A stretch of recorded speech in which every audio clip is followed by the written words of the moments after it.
Hi, thank you for tuning in to the Finding Harmony podcast with me, your host, Harmony Slater.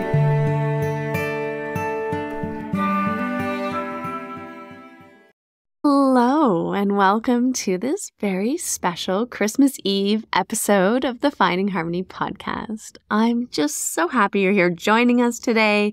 We have a really fun episode for you. I hope that you love it.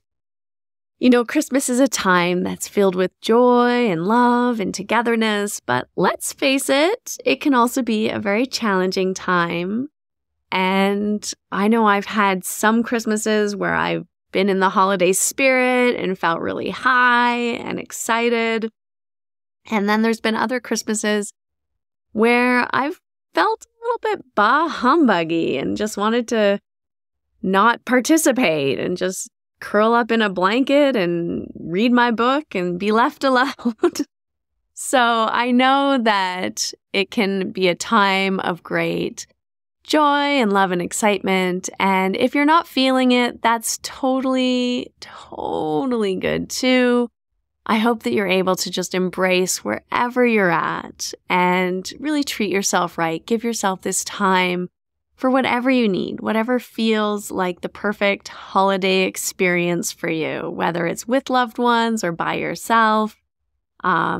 Just really listen to what you need and make sure you take that time to give yourself something special this holiday season, whatever that may be. And I also wanted to remind you how powerful humor can be during the holidays, and especially when we are doing things that maybe we don't necessarily want to be doing.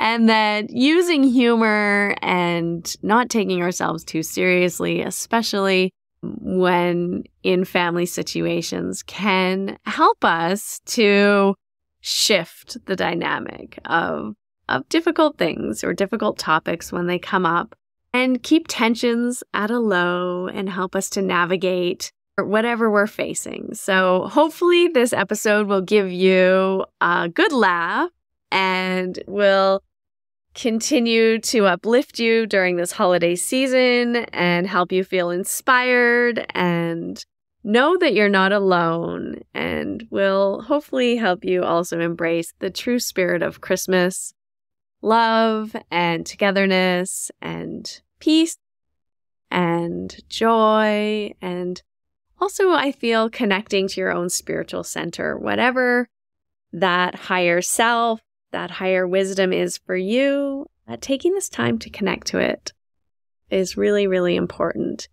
Even if it's just waking up a little early and taking some quiet time for yourself to sip your coffee, to write in your journal, to reflect on the year past, and to create a vision for the new year coming. It's such a potent time of year, a little cocoon where we can really take advantage of that. And if you'd like a tool that can help you, then I would encourage you to download my free reflection workbook. It's a beautiful workbook that will help you to reflect on the year past and also create a really powerful vision for 2024. You can find it in the link in the show notes, and it's a free offering, a gift, a little Christmas gift just for you.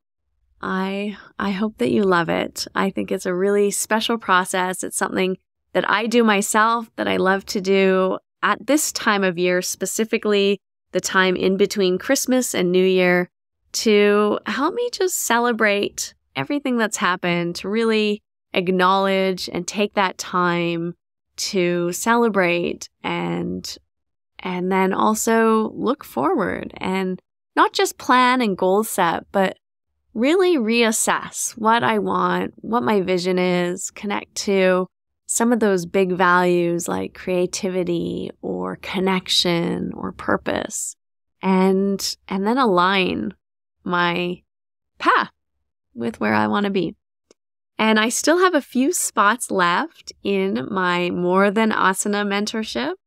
So if you'd like to create an inner compass to connect to your values, your purpose, and infuse your practice infuse your teaching, infuse how you are showing up in the world with more courage, confidence, and creativity, and help you set up your 2024 year in a really powerful way. So you can also check that out on my website, harmonyslater.com/more-than-asana.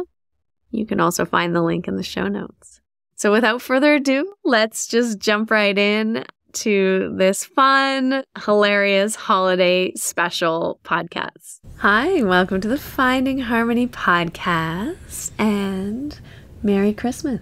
Oh, Merry Christmas. Merry Christmas to you. It's nice to be invited to these. I understand now that invitations are based on good behavior. Yeah, well, we're just doing a little catch up, you and I. It feels like it's been a long time since we caught up. Certainly been a couple of days, a couple of weeks since you've invited me to be on the podcast. And I'm so curious, what are you looking forward to this Christmas? I'm looking forward to reviewing the year past. Oh. Wait, that's what you told me? Do you have something prepared? I have some historical documents. Okay. Prepared. Just kind of wanted to mention a few things as we went through the last year. Did you actually really want to talk about what I'm looking forward to for Christmas? Yeah. What are you looking forward to? Well, do you want to go backwards or forwards? Oh, I don't know. You know me. I like to go in round circles. There's a song, isn't it? Circle in the sand. No, the swinging pony goes round and round. I don't know that one. That's a Joni Mitchell. She's from Saskatchewan. Oh, okay. Joni Mitchell song. All right. The pony goes round and round. Well, what do you got? Oh, yeah. So I thought it's been a year since last year. Yes. That's true. And just kind of, I found a list of important events that happened from the last year. I was thinking that there was the anniversary of January 6th, the attack on the Capitol. That was 2 years back. But there was an anniversary last. Oh, there's going to be an anniversary every year. Well, it was a big event. Yeah. Also, on January 8th, which was cool, that was Elvis's birthday. Also my father's birthday. I want to say happy birthday to Dad. Yeah, coming That's up. cool. Didn't we do something for Elvis? We went to Nashville this year and to Memphis. Memphis is where Elvis was interred, laid to rest. Yeah. He was tired. Yeah. Yeah, he had some trouble that morning. You know, the thing that I missed, we watched the Elvis movie this year. We did. And I was thinking that was probably how we ended up in Memphis. How I Got to Memphis. That's also a song. That's a Tom T. Hall song. And that's how I got to Memphis. And that's how I got to Memphis. So, we watched the film. You know what they missed in that film? What? Was Elvis being so high on drugs that he had constipation and had a heart attack trying to poop. On the toilet. On the toilet. They didn't... That was not in the film.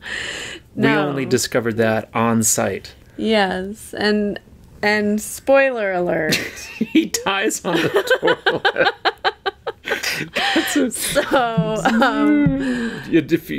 I enjoyed that film a lot. I thought it was good, but I know you don't like him. Sucks ass. Shush. Oh, language. Are you gonna edit that out? No, it's Christmas Eve. No one's editing anything. Drink up, Anderson Cooper.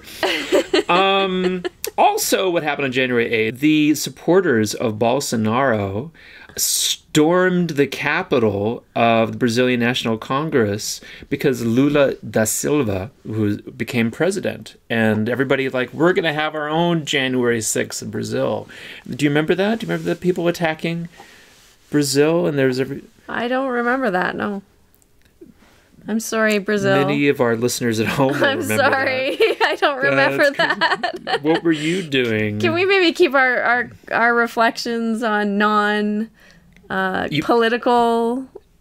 things? These are the things that happened. Also, so the fall. You don't remember that? You don't remember that happening? I remember in Brazil? your mom's birthday in Disneyland, and we went to. That was in January. The Star Cruiser, February. Oh, that was in February. Well, that's interesting. Yeah, we were the.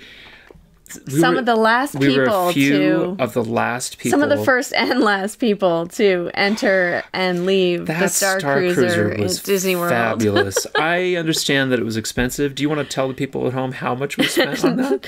No, that's maybe too embarrassing. Oh, but my word. We spent a got lot to of dress money. up like Star Wars characters. What? And You- I was Princess Leia type. And You were- Jedediah was Jedediah a Darth Vader type, a dark side type. Yeah, and Anakin Skywalker turning into Darth Vader And type. I was a smuggler. You were a smuggler, And and then your mom we- was also a smuggler. We kind of realized in the course of that whole weekend that everyone in the Star Wars universe fits in that camp.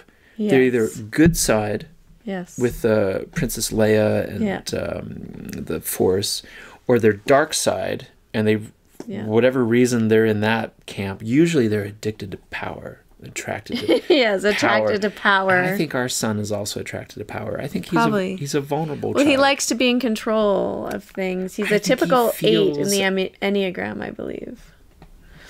Eights like to, they need to feel in control of things to feel safe, and I think that's his type. Your type is an artist type. That's a type 4 in the Enneagram. I like to feel like You like to feel unique. Oh yeah, I prefer that to being in control. Yeah, you prefer to feel unique over being in control. Oh yeah. Yeah. I like having a story. Yeah. It's Yeah. good. Well, it reminds me that one of the highlights of the year for me was, the art critic Jerry Rubin, No, it says Saltz. Salt. Jerry Saltz was asking people to tell stories on his Instagram. He just invited people. And I told my story about being arrested in Mongolia, Yeah. the whole thing, and, the Trans-Siberian Railway, and having, being in the cell lockup, and, Yeah. asking the other Pakistani guys that I was in prison with if I could have some of their hash, and, being refused. Told the whole story on Instagram. Took like 2 paragraphs. Yeah, I'm sure you appreciate it. 130 people on his Instagram liked my story. I got loads of new followers from that. That was That's a highlight. amazing. I was like the #1 person on that particular story to That get particular thread. that particular thread. I was really excited about that. Yeah. I like getting his attention. I know you love that guy because it makes you feel unique. I do feel unique when I get attention from him. I've got like a whole painting that I made because he said something to me on Instagram. I made a painting of the Instagram. Yeah. What number are you, sweetie? I'm a number 3. I thought we would both be 4. I'm a 3 with a 4 wing, sometimes with a 2 wing. You're like a chicken? I'm like a chicken. A chicken? You sing that chicken song around the house all the time. Was it chicken, chicken, I don't know. I know the song, but I can't think of it right now. chicken? But the 3 pattern is I feel useful, or my drive is to succeed. So Oh, that's succession. You're more like an Aries like and a an Taurus. achiever. An achiever. That's an a 3. achiever. A 3 is the achiever, 4 is the artist. You would prefer to achieve than be unique? Yeah. Oh, that's so weird. Isn't it? But I do have the 4 wings, so I like the uniqueness. And then the 2 is also the helper. So I also have this helping side. I really feel like it's important to achieve through being of service as well. When I think of 4 wings, I think of the labia majoris and minoris. Oh my god. That's what I think of. When someone says 4 wings to me, that's the first thing I think of. An orchid, everyone. An orchid. Also, I like orchids. We have a massive collection of orchids in the house that I take very good care of because when they bloom, I'm ecstatic. Like, oh, my orchids came back. Oh. Okay, what else you got for the reflection of our year? Someone else who was very interested in achievement this year were the Chinese. Their spy balloons were shot down all over the United States and Canada. Do you remember that? I do kind of remember something that was about cool. that. People they were really trying to spy And their achievement was off the charts, way into the atmosphere. And they got all shot down. It was terrible. Well, it's, spy balloons and all. You know what show really gave me goosebumps this year? The spy balloon show? Kind of has to do with spy balloons. The spy balloon TV show. We watch a lot of TV. Yeah, that movie that was just released, and I highly recommend it if we saw it in the you theater. Haven't seen it. No. Napoleon. No, not that one. No. The one with Julia Roberts and Ethan Hawke. That was on TV. Yeah. That was a movie on TV. On Netflix. The End of the World or something? Something like that. What does that have to do with spy balloons? Well, there was all kinds of technology things in the atmosphere happening. Right. Yeah, that went really badly. For example, the all last of the days Teslas, or something? The end of days. The end of days. The Teslas all attacked each other. Anyway, you have to watch it. I'm finding myself really more creepy. and more attracted to apocalyptic shows. Yeah, it's scary. Can you explain to our listeners why I might be attracted to that? Because you like chaos inside. I kind of I get excited by it when things blow up. Yeah, I don't know. It's like, wow, this is the end. Well, let's hope it's not the end this year. Let's keep this on an upbeat note. No more apocalyptic talk. What did we say when we watched that film that we think we're probably maximum 10, maybe 15 years away from this happening, like a full apocalypse? Keep it on the upbeat. It's Christmas Eve. No, but I'm excited about that. That would be amazing. Christmas Eve. If we go from Christmas Eve with our nice house and our giant upright base and our lovely couches and our dogs to living in a hut by the side of the road, just bitching at each other about how upset we are about how things have turned out. You know what that makes me think about? How important it is to be grateful for what we have. Oh, I'm so... You know what we haven't talked about at all? Mm-hmm. I'm getting into March now. There's an event that happened in March I was going to talk about, which was the collapse of the Silicon Valley Bank.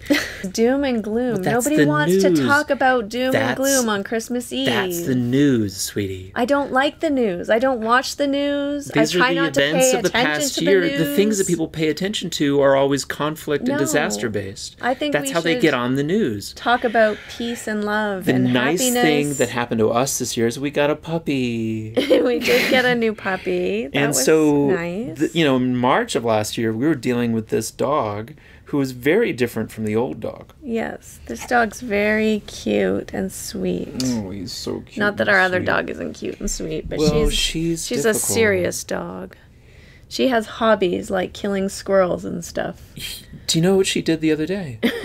What? She treed a bobcat. That's true, she did. That was crazy. Yeah, we had a giant bobcat in our backyard. And she went after it. And it climbed the tree to get away from her. In my personal opinion, it outweighed her by 30 pounds. At least. She's 20 pounds. I think this thing was 50 pounds. At least. At least. And I remember it came up out of the fence, scared out of its mind. And at first thing that I thought, when I saw it, it's like, oh, it's a little kitty cat. And then I thought, oh, no, that's a mountain lion. And I'm in trouble. Yeah, you are in trouble. And I'm like, what do I now do about these dogs? What do I do with myself? What do I do? And then the next thing that I realized is it had no tail. It was spotted. Oh, it's a bobcat. And I'm still in trouble. Yeah, because they're giant. They're big mammoth things. And I let out this kind of monkey roar. Yeah. That kind of sound. And it just looked at me, which is the same thing that coyotes did. That was also this last winter. That was also this year. She got bitten by a coyote. She got bit on the butt by a coyote. And I made the same sound to the coyote. The coyote did the same thing. It just looked at me like... Well, they're trying to assess, how dangerous is this creature? Who do you think you're scaring? Yeah. Yeah, they're just I don't know. Is he really wild? He looks pretty tame to me. That's what they're assessing. Is that what you think of when you look at me? Yeah. Exactly. Exactly.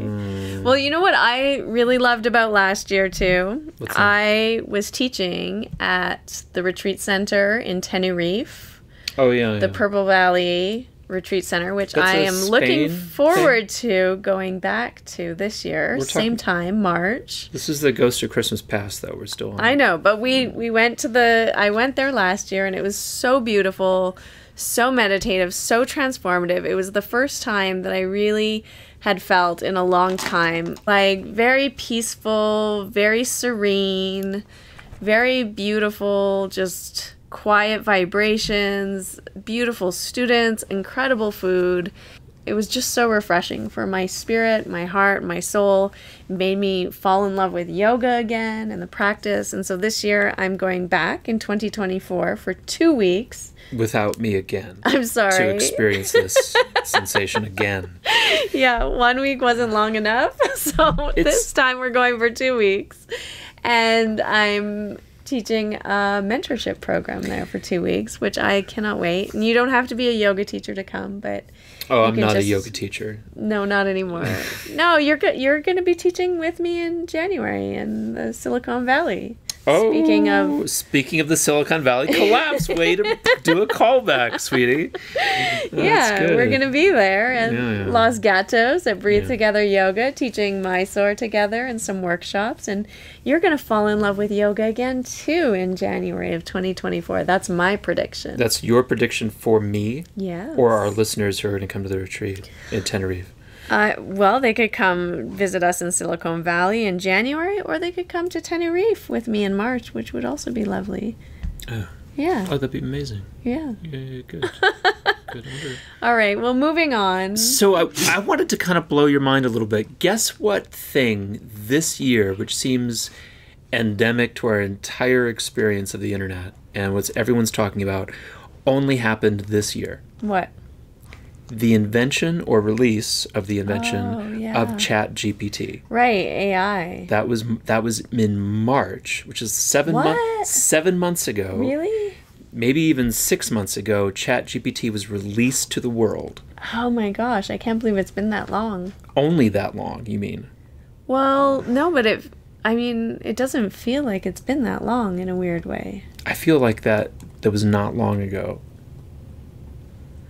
We're having very different experiences of time. Wow. Okay. That's interesting. Do you use ChatGPT? Do you ever get on there and use ChatGPT? What do you use it for? My brother almost every week sends me a conversation that he has with ChatGPT, and he likes to go through an emotional cycle where he accuses Chat of a position oh my God. that Chat then tries to back away from and disagree with or defend. And then he comes around to a resolution and a gratitude with Chat. Are you serious? He sends me the entire text exchange. That's insane. And he does it all the time. And then he comes back around to accusing it again of backtracking on its original point. And then I get these exchanges, and then of course I have to then read them all and comment on it for my brother to feel a sense of acknowledgement. I wonder what his Enneagram type is. Well, he doesn't listen to the fucking show. Maybe he would know if he did. Where's my acknowledgement? That's what I want to know. Well, we'll be spending a lot of time with him this Christmas Eve. Oh, do you know all of the different events we're going to do with David? Because we are going to be in Austin, Texas with your family. We're going to go, I don't know if he's going to go to the Longhorns basketball game, but we're going to go. Mm-hmm. We're going to go to the Formula One track, and we're going to go around it in go-karts. That'll be amazing. It's going to be amazing. Yeah. We're going to play Dungeons and Dragons together as a family. That'll be fun. Do you have a character picked out that you want to be? Nothing I know of right yet, but I'll. But if you could be like a little elf wizard, that's probably that's right where you would sit. Yeah, that's up my alley. That's up your Maybe alley. A witch. I'd like to be a elf or a fairy witch. Not a lot of females in D&D, but we'll see what we can do. Yeah, well, warlock witch is kind of in the same realm. I think you can be a wizard. I'll be a wizard then.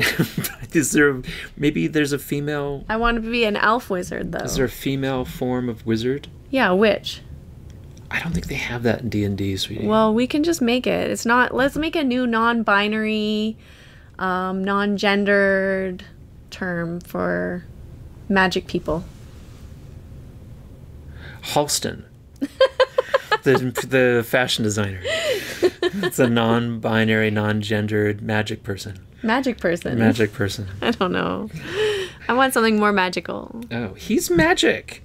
He invented the caftan. That's amazing. That's amazing. That's pretty magic. That's amazing. The moo-moo. All these amazing things. It was great. And hats. The pillbox hat. He invented the pillbox hat that Jacqueline Kennedy was wearing. Yeah. Oh my God, the leopard skin pillbox hat that Bob Dylan sang about. Yeah, you know what most people probably don't know about you? Is your obsessive love for that fashion show. Project Runway? Yeah. Every episode. I've seen every episode, and every time every time someone is kind of struggling in life, yeah, I think about what Tim Gunn would say.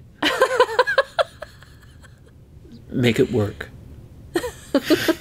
See? Now people have learned something new about you today. See, that's the kind of thing that I think our listeners probably know this about us, but we've also seen together, you and I, every episode of Hell's Kitchen. Yes. But it's for the same reason. PTSD. It's like trauma therapy. Yeah, we get off on watching other people experience the trauma that we experienced. Both in our separate art forms of dance and painting, and painting, and then we decided to reinvest in the same kind of experience in yoga. Yeah, in yoga we got that experience that we were looking for. Well, yeah, there's something about that, right? A pattern of seeking validation outside of ourselves, trying to find self-worth by the approval of outside sources. And I think there's something in our society, or especially speaking in our professions of being artists, dancers, painters, creatives, right? That there is this external seeking. You were seeking achievement, and I'm seeking uniqueness. Yeah. And when we went to Mysore, that played out in our experience being in Mysore. That's that's the way in which we tried to, how would you say, be loved, but immersed ourselves in the culture. We looked for those experiences. Yeah, it's fascinating, isn't it? When you start to understand like a deeper sort of unconscious drive or root kind of pattern. It's not like who you are as a person, but it's your typical pattern that you fall into for whatever reasons.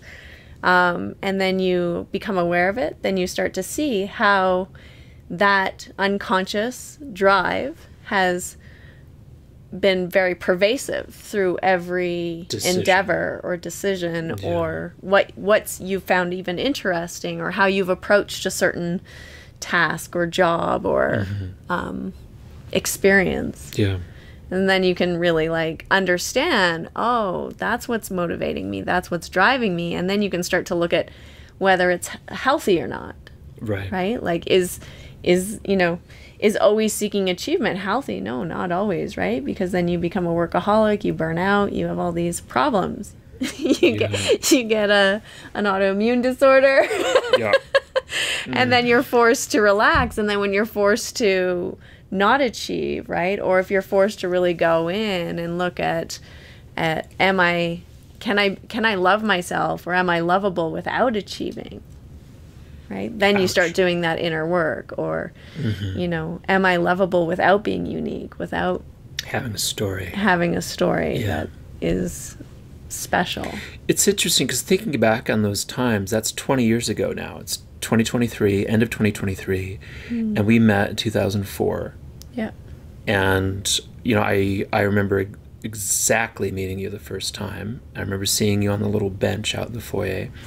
And I think you told me once, you said the same thing. You remember the first time you saw me practicing. Yeah. And I think you said to the person next to you, like, oh, who's that guy? Yeah. And what I remember is that, yeah, you were an overachiever. I had that impression of you that, man, she's giving up. She's not eating garlic, not eating onions. She's like doing pranayama. She has other teachers to teach her pranayama. Like, she's really trying too hard to achieve. And I think you had that same impression about me, that I was trying too hard to stand out, be a class clown. To be special. Yeah. In some way. Yeah, it's interesting, right? Even then. Yeah.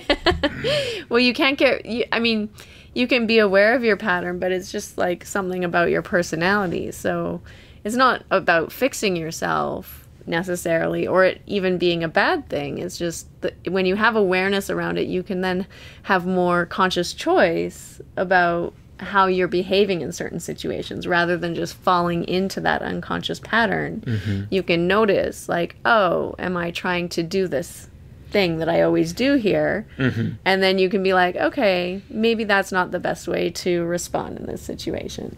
Yeah.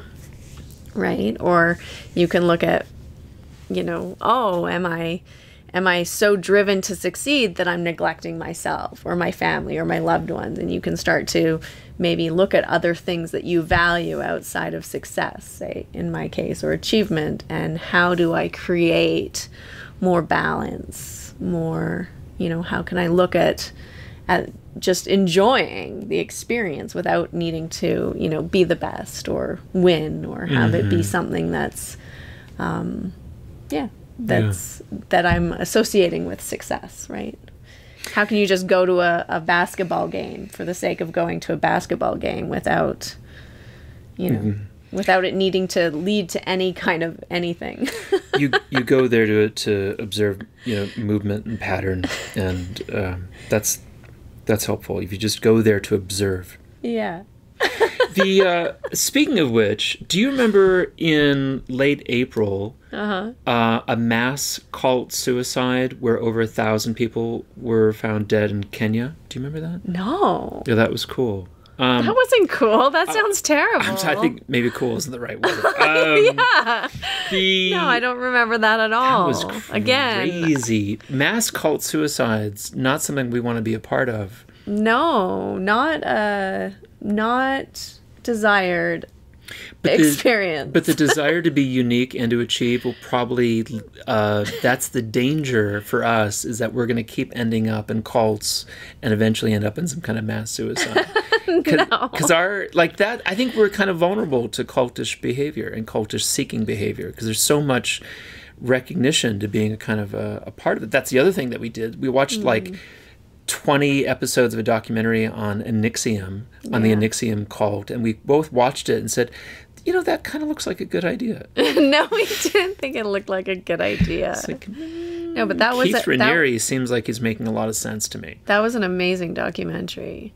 But you know what I think that... It was two different documentary series we watched on the same subject. I know. But I think that also really highlights something that is frightening, is that it's very easy to be manipulated as a human being. Especially for us. No, I think a lot of people are easily manipulated in different ways, and that that you can end up in situations that you didn't intend to be in quite easily somehow. And then people, I think, get in these situations and don't know how to get out. So interesting.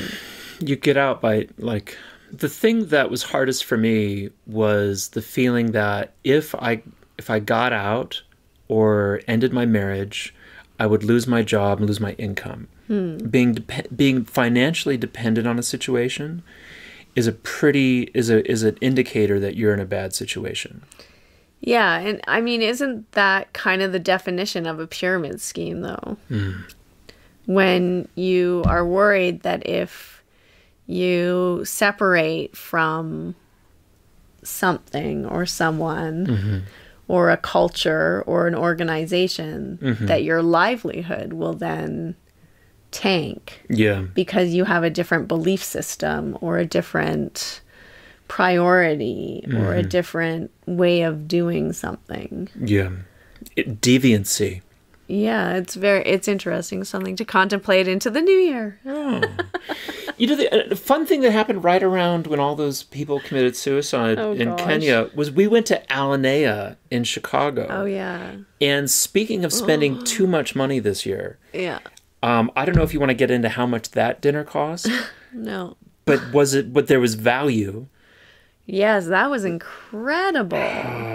Did we spend too much, though? Probably. Oh, it was amazing. I don't know. It was so amazing. We really love these Cooking Michelin shows. star restaurants and We- James Beard award-winning chefs. We had the most amazing food in Memphis. Oh, Memphis! We had amazing food in Nashville.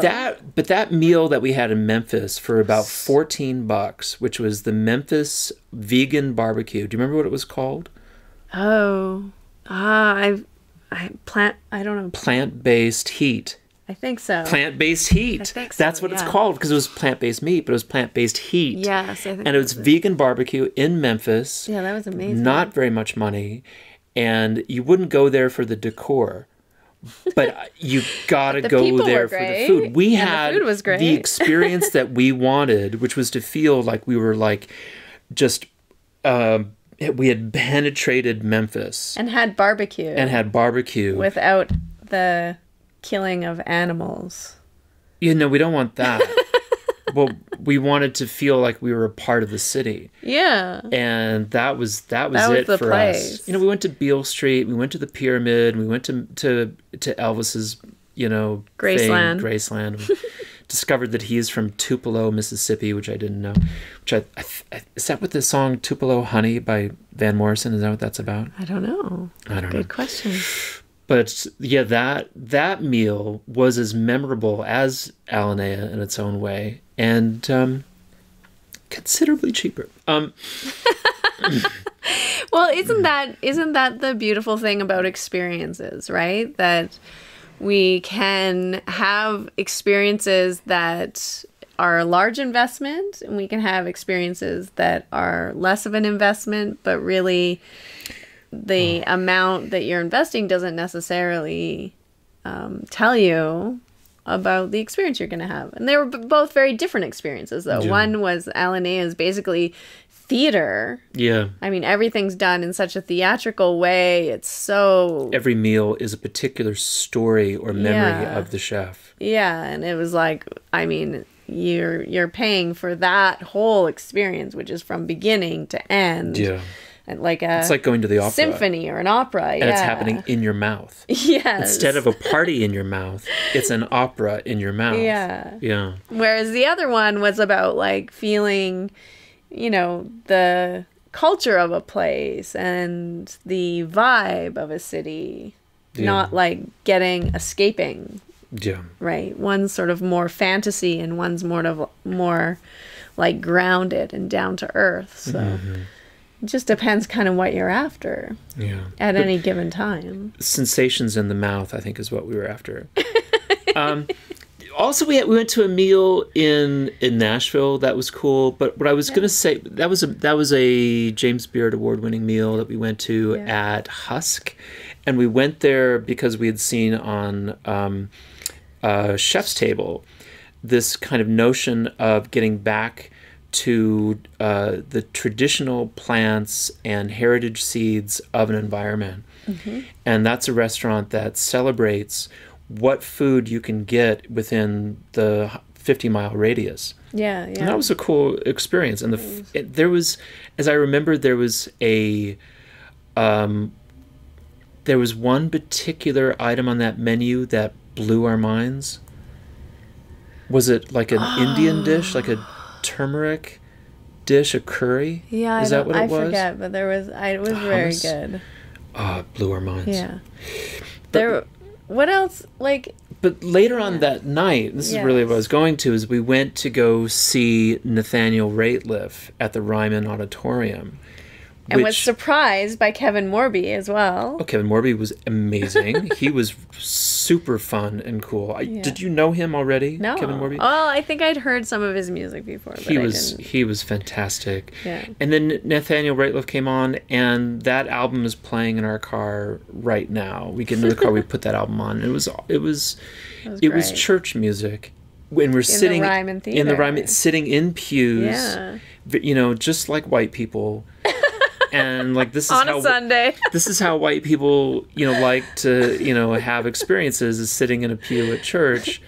I think a lot of Black people enjoy that experience as well. I guess so. And we were kind of up and dancing a lot of the time too. We Not as much as you would get, say, at a Taylor Swift concert, but certainly very polite. Speaking of musical experiences, sweetie, we're just kind of working our way through this year. Okay. The Eurovision Song Contest was won by a Swedish contestant, Loreen. She won with the song "Tattoo," which makes me think of maybe like the girl with the dragon tattoo, which is a Swedish book. A lot of our listeners are Swedish, so I just wanted to kind of make sure that we oh my gosh. Did a little call out to those people still listening on Christmas Eve. I've never heard of this song before. Nor have I. No. All right. Well, let's move to some of the other amazing artists. We went to Folk Fest in the summer. And we got to see some great artists. We saw at Folk Fest in the summertime. I love to volunteer every year. I spend 4 days making sure people are passing health and safety protocols, I guess, and their bags aren't are clean and that whatnot. Yeah. We saw the band, which is really just one guy.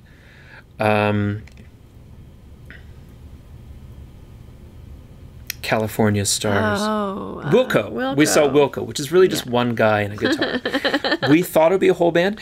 I had forgotten that one of my favorite bands in Texas, which is a band that I kind of grew up with and hung out with and go to their homes and just I made paintings of these guys, the Gourds in Austin, Texas. Yeah. One of the great bands of all time. And if you can look up a song by the Gourds, it would probably be... You can find them out there. Oh, they're all over YouTube. They're good. Yeah. They did an amazing cover of Gin and Juice, and they got Snoop Dogg to listen to his song. Yeah. And there's a great video of Snoop Dogg just singing along to Gin and Juice, played in a honky-tonk way by the Gourds. Yeah, that's an incredible cover of that song. It's better than the real song. Sorry, Snoop. Oh, poor Snoop. But what I didn't know is that Max Johnson, who is Michelle Schock's cousin, he plays bass? Several instruments in the band. Okay. And he was in Wilco. Oh, amazing. He was the fiddle player in Wilco and when they started, and yes, I didn't realize that. Incredible. We found that out at the concert, I think. And speaking of music, we are going to give our whole podcast an overhaul come the new year. We're picking new music for our intro. And so there'll be a new intro, which I'm excited about for 2024.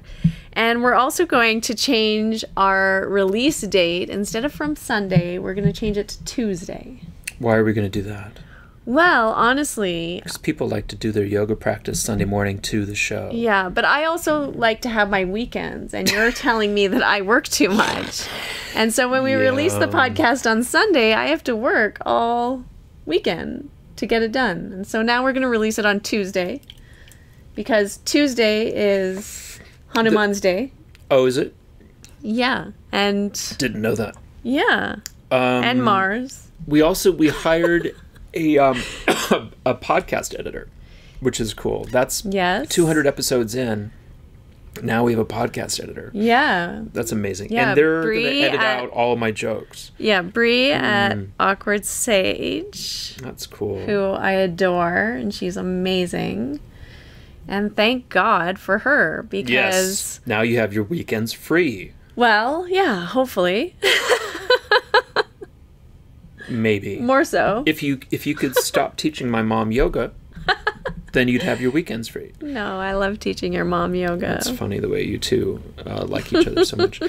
One last thing about the summertime. I've got one more event from the summer. I thought this was amazing. Also a song. Summertime, some Janis Joplin. Summertime is a jazz standard. Yeah, that Janis Joplin covered. Okay. Billie Holiday is probably my favorite version. Okay. But there are like hundreds of them. Yeah, but I like Janis Joplin. So that's white exploitation of black cultural artifacts. Again, that like I think that, you know, us just going to a barbecue restaurant in Memphis is probably like right on the verge of gentrification, and I'm like disturbed. Well, I'm sorry. Like I'm like a little Janis fan over here. Yeah, everyone loves Janis.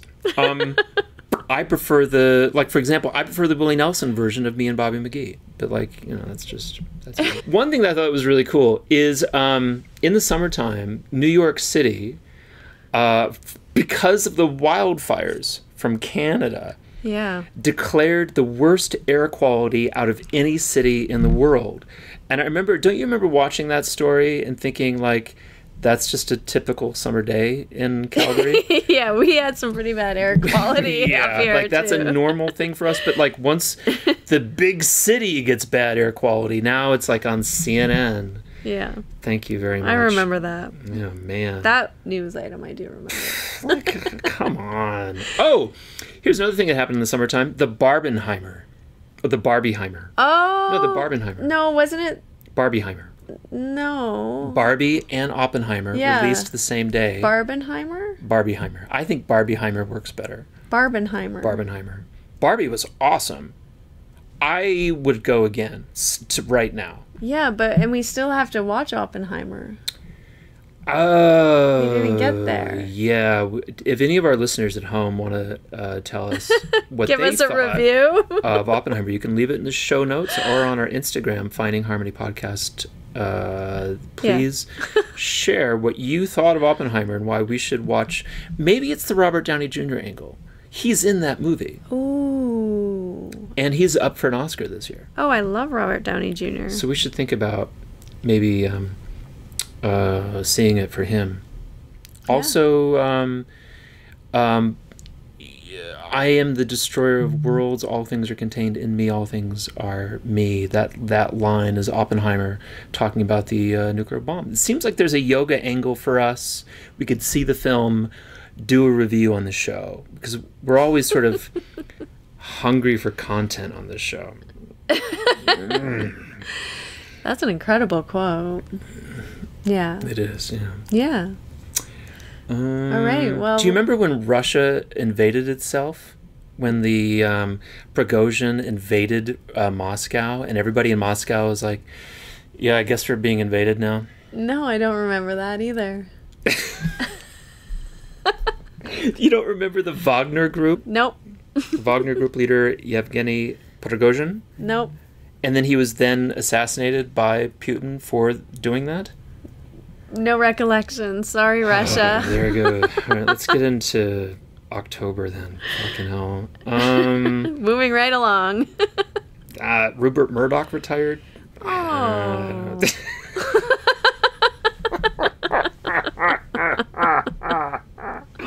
Oh my god. The problem is every time I think of Rupert Murdoch now, I think of that actor. The one from Succession. Hell's Kitchen. No, Graham, from Succession. What's his name? The cook? The chef? No. Chef Gordon Ramsay. No. Because that's what I think of. Every time I watch Hell's Kitchen, is like we're giving yet more of our attention, our eyes to Fox News. But it's not Fox News, it's Fox Television. It's Fox Entertainment. And it's just, no. I feel terrible. I feel like a hypocrite watching Hell's Kitchen. Yeah, you should. When we give, like... Oh, you mean Succession. Yeah. You mean Jeremy Strong. No, the I mean Brian Cox. Oh, he died. Oh, dear. Yeah, but that's who I think of. I think of Brian Cox, and I like him. When you think of Rupert Murdoch retiring. Well, I don't even know what Rupert Murdoch looks like, but I know what Brian Cox looks like, and I like him. Have you ever seen my, from behind, have you ever seen my testicles while I'm trying to get into the shower? What? That's what Rupert Murdoch looks like. Oh my god. And you walk in, he's like, whoa, what's the... Russell? Is that you? Oh, shit. Sorry, sweetie. I'm gonna start locking the bathroom door, sweetie. Please don't walk in on me while I'm trying to go to the shower. It's not, no, it's not Rupert Murdoch. That's me. That's my ass. The Beatles released a new song this year. Oh, yeah, I heard that. That was cool. Thank God, From the Grave. What What would have been cool is if it was actually called From the Grave. Oh, yeah. Several of them have died, right? Several, yes. Yeah. Australia defeats India in the Cricket World Cup.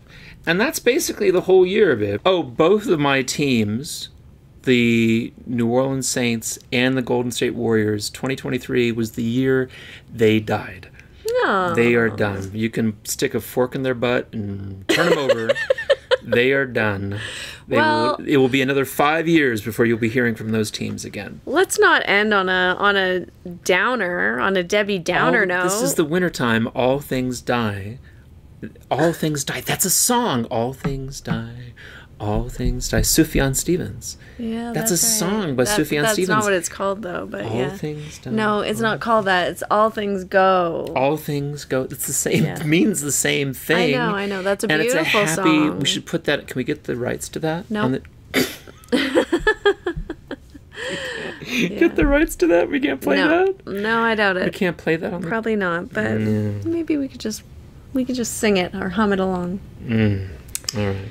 So, looking back on all of these wonderful, tragic... That's the whole year. ...events of 2023, and fun, beautiful, what are your takeaways? What are your big takeaways for 2023? You know, I think that one of the takeaways that I'll take away from is that with Jed, we kind of very suddenly got an adult living in her house. He went from, when we were at Star Cruiser at the beginning of the year, he was a little baby. I know. He was just a little baby boy running around in his Star Cruiser outfit. And, I know. You know.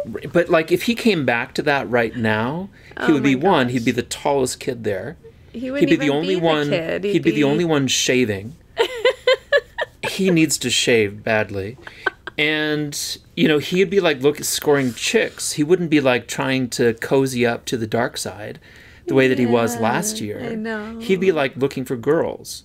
That's where he's at now. And so what's going to happen next year is that we're going to be like you and I adjusting to living with an adult. Yeah. There's an adult in our house. That's something to look forward to, isn't it? Yeah, it's so interesting, like, to see that transformation over a year, to really go from being, like, I'm going to say 80% boy, 20% teen. Yeah. To like 80% teen. 80% teen, 20% boy. He kind of weirdly cuddled up to you the other night, and I was like, oh, he's infantilizing. That's so fun. No, but it doesn't happen very often. It doesn't happen very often.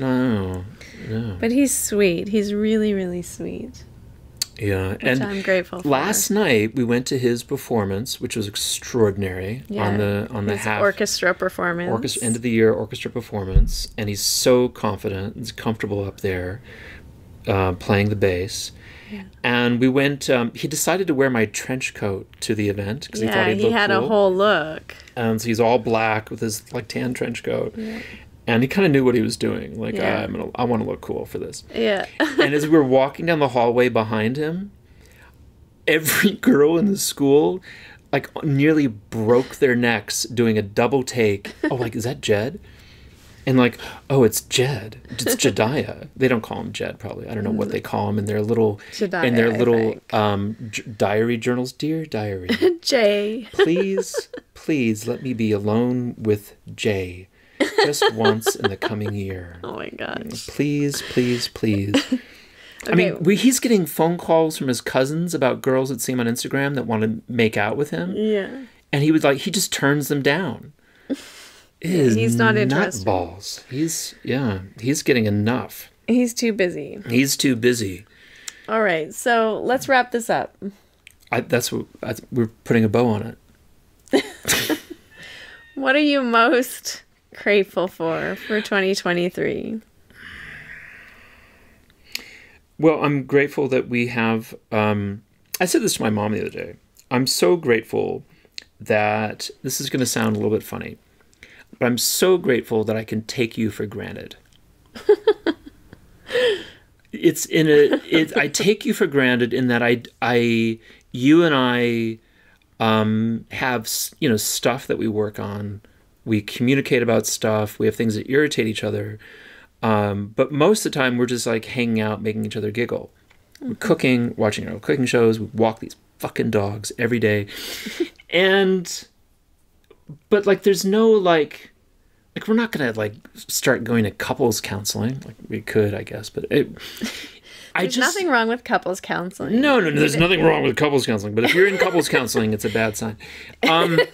But I just have this like deep-seated trust and gratefulness that we're together, we're a family, that we live together, and this is what we're going to be doing forever. And it's just feels forever. And we're like, we're 7 years in. I know you feel itchy. I know, how you're doing. You go off to Turkey every year and do your whatever that, sex cult thing is that you do there. But I feel really comfortable with us. And so I feel really grateful. And I feel like I try to like be nice to you while also feeling like I can take you for granted. Does that make sense? I think so, yeah. Maybe I'm not sure it's going to translate to the listeners at home. Phrasing issue. Yeah. I don't know. Well, I just trust that you're always going to be here with me. Yeah, that's nice. That's beautiful. Is that a different way of saying taking you for granted? Yeah. I think it's the same thing, though. Yeah, maybe. Granite. I take you for granite. Granite. Like solid rock. I take you for granted. I think that's a song too. Solid. That's a Bob Seger tune. There you go with a dead solid as a rock. Let's put that. Can we get the rights to that song? No. Well, I'm really grateful also for our family and our home and our dogs and just like these mundane things in life that that are really divine in nature and really spiritual in nature and even things, as much as you complain about walking the dogs, it's a beautiful time of day to get outside and to be away from electronics and breathing fresh air and just like watching these dogs be totally hilarious and cute and chase bobcats up trees and do all kinds of things. And it's refreshing and also watching our son grow and transform. It's like a miracle right before your eyes. And yet it's the most natural, common thing in the world. And our relationship, like you say, just cooking dinners, watching ridiculously stupid television that's completely meaningless and not contributing to anything, which is really actually quite healthy and good for me because it does not at all contribute achieve anything. No, it achieves nothing. That you still maniacally want to finish the series. I want to finish it.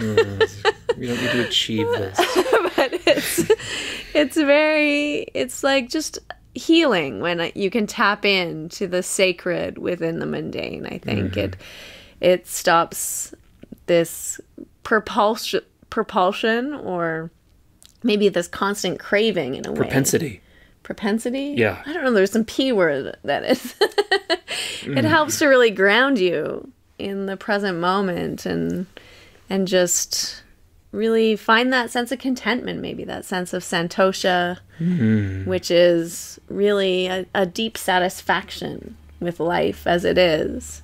Yeah. And it doesn't mean that you're not, constantly creating new things or striving for new things or exploring new things or wanting new experiences, but it's also just a really immensely deep satisfaction and gratitude for what is and what is unfolding, what is happening as it's happening.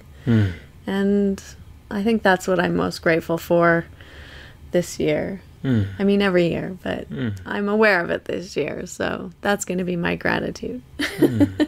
Oh, That's awesome. So we're gonna do this again. We're gonna go through all of the episodes, and not all of them, but like we're gonna talk about our favorite episodes because we've got our 200th episode coming up. Yeah, it's coming up. That'll it's be coming great. up real soon. That'll be cool. We can talk about that in another podcast.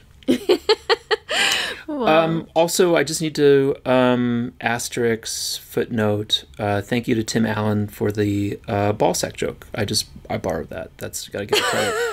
Where credit's due. Tim Allen, the star of one of the Home top 5 Improvement? greatest films of all time, Oh. Galaxy Quest. And Home Improvement. Never saw it. That was a TV show. Didn't watch it. It's huge. Don't like sitcoms. Yeah, but you hate love them. Galaxy Quest. It's top 5 film of all time. It's basically the same thing. Not whatsoever. It's a 3-camera studio TV show, and the other is a majestic film about the human experience. All right. Well, if you haven't already put on your holiday movie selection. Great holiday movie selection, Galaxy Quest. That's Sigourney Weaver, Tim Allen. Oh, amazing film. That's- Justin Long and Russell's recommendation for Christmas viewing. for Christmas. Tonight, people. Nothing apocalyptic, only uplifting. So uplifting every single time. By Hrothgar's hammer, I will avenge thee. I fucking bawl my eyes out every single time I watch the movie. I bawl my eyes out. If you want to see what will make Russell cry, put on Galaxy Quest tonight. Tonight. You can find it free, I'm sure. And if not that, then you could put on The Christmas Story. Great film. Also, yeah, fun. not a top 5 Not film a of all top 5 time, film. but great film. Themed for the evening, Christmas Eve. Alec Rickman. Alec Rickman. Oh my god, he's so good. He's so good. Harry Potter could also be a good option for Christmas Eve. But like, you're gonna want to go with a Galaxy Quest. That's fine. Well, let's be honest. Yes, Yeah. Let's be honest. It's Galaxy Quest. Yes. All right. Well, thank you so much for listening to this episode of the Finding Harmony podcast. And I hope that you are still with us. And if not, then I hope you're off doing something beautiful and wonderful this Christmas Eve with your family. And we look forward to connecting with you next week on New Year's Eve. Oh my God. And in the new year on Tuesdays with our new intro and music, which we're both ecstatic for. Shout out to Tony Shalhoub, Sam Rockwell, Rainn Wilson, Kevin McDonald, all the amazing actors who starred in Galaxy Quest. Greatest top 5 film of all time.